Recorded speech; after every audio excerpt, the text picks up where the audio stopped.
quelque chose dans votre carrière de militaire qui vous a fait prendre conscience de ce qu'était le risque de manière violente.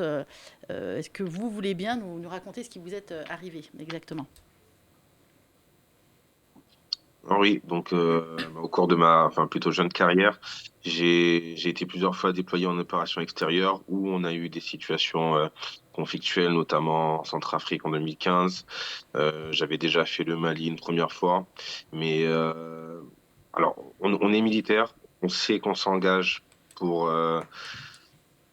protéger ceux qu'on aime, mais les protéger à distance. Mm. Donc on sait qu'on va être envoyé à l'étranger pour remplir notre mission et qu'on va faire face à ce risque, à ce danger-là. Mais c'est une prise de conscience qui est très relative, dans le sens où, tant qu'on ne la vit pas, ouais, Très elle n'est concret. pas vraiment. Mm. C'est ça, ce n'est pas du palpable en fait. Et lors de ma dernière mission, on va dire mission dure, c'était au Mali en 2020 et nous étions à la poursuite de groupes armés qui essayaient de se défendre comme ils pouvaient. Et lors de cette course-poursuite, il y a un élément d'une patrouille amie qui a été touché par une balle en pleine tête et qui est décédé sur le coup.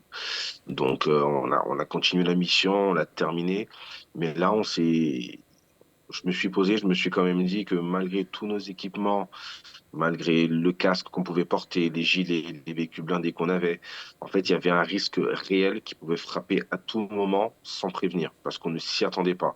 On se disait, c'est bon, on est en train de les rattraper, on va les interpeller, on aura rempli la mission. Et en fait, non, on a été frappé par cet incident tragique qui, en fait, nous a stoppés dans notre élan. Et le soir venu, on se rend compte que, en fait, ça aurait pu être moi parce que c'est une balle perdue, parce qu'il était quand même sur une moto et il tirait sans regarder où il tirait. Et c'est vraiment une balle perdue qui aurait pu toucher n'importe lequel d'entre nous.